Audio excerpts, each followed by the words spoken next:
Mening ismim Abdusalom Niyaz Uyg'ur.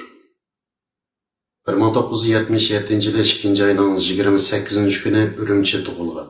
2008 yildan e'tiboran Gollandiyada yashayapman. Abduqahhor Niyaz akam 1970 yili 8 ayning 28 kuni Urumchi tug'ilgan. 2013 yili Xitoy istixborotchilariga moslashib bermaganligi sababidan Xitoylar tarafidan zaharlab o'ldirilgan. Aygul Niyaz 1961 yili 12 ayning 19 kuni tug'ilgan. 2017 yili 9 ayning 1 kuni kech soat 11 da o'z uyidan majbur tutib ketilgancha hozirgacha izdiraksiz.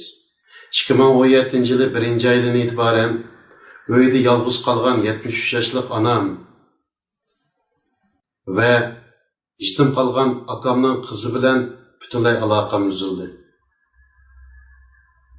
Men buning uchun guvohlik berman.